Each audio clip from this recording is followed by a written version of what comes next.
আসসালামু আলাইকুম ভিউয়ার্স। একটা কাঁচা পেঁপে এনেছিলাম বাজার থেকে রান্না করার জন্য। কুটার পরে দেখি যে এভাবে অর্ধ পাকা হয়ে গেছে। মাথায় ঢুকলো একটা মজার ডেজার্ট আইটেম তৈরি করি। দেখেন কিভাবে করতেছি।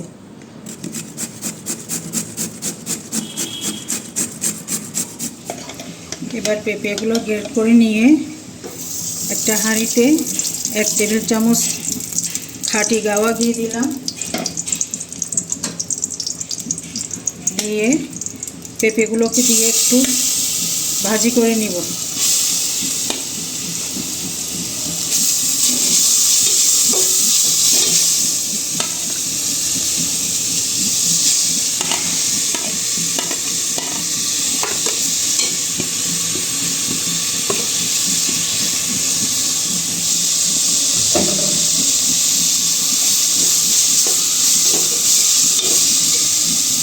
দুটা দারচিনি, 2টা এলাচ, একটা তেজপাতা,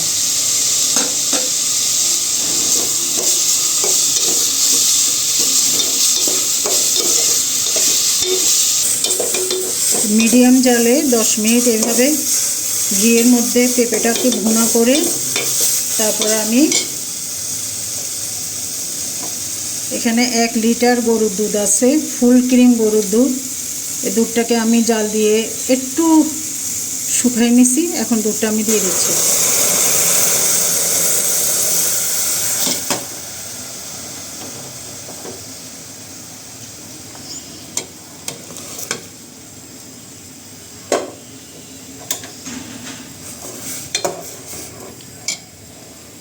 তারপর আমি এখানে পরিমাণ মতো চিনি দিচ্ছি। চিনিটা যে যেমন খান তেমন দিবেন।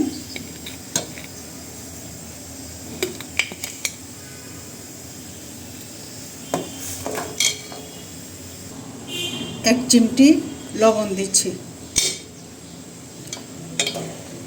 তারপর এখানে আমি 1/4 কাপ সাবুদানা 15 মিনিট আগে ভিজিয়ে রেখেছিলাম, সেই সাবুটা দিয়ে দিচ্ছি।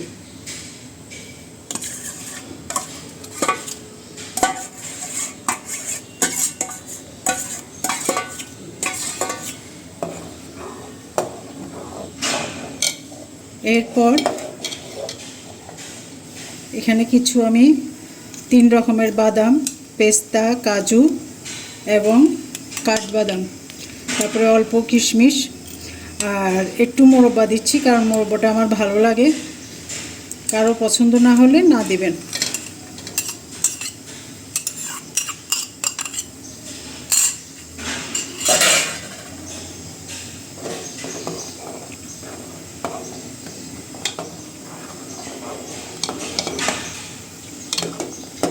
তো আমি সাবুটা ফুটে ওঠা পর্যন্ত এই ধরেন 10 মিনিট রান্না করব। এই তো আমার ডেজার্ট আইটেমটা হয়ে গেছে। এটাকে পায়েসও বলা যায়, সেমাইও বলা যায়, আপনারা যেভাবে নেন। এটা খেতে কিন্তু দুর্দান্ত। এই যে আমার সাবুগুলো গলে গেছে, আর যতটুকু বাকি আছে সেটা গরমে গলে যাবে। এটা আমি এমত অবস্থায় নামায় ফেলতে হবে, কারণ সাবু থাকার কারণে এটা অনেকখানি কিন্তু টেনে যাবে লাচ্চা সেমাইয়ের মতো। এই তো হয়ে গেল। আমি চুলা নিভাই দিচ্ছি। ব্যাস, এই তো আমার সাবুদানা এবং পেঁপের পায়েস বলেন বা ক্ষীর বলেন, যেটাই বলেন, সেটা কমপ্লিট হয়েছে। আর এখানে আমি 1 টেবিল চামচ উঁচু করে পোলাও চালে গুঁড়া দিয়েছিলাম, সেটা বলা হয়নি। আমার ভিডিওগুলো যদি ভালো লাগে লাইক, কমেন্ট, সাবস্ক্রাইব করে আমার পাশে থাকবেন। আর ফেসবুক থেকে দেখলে ফলো দিয়ে পাশে থাকবেন। আসসালামু আলাইকুম।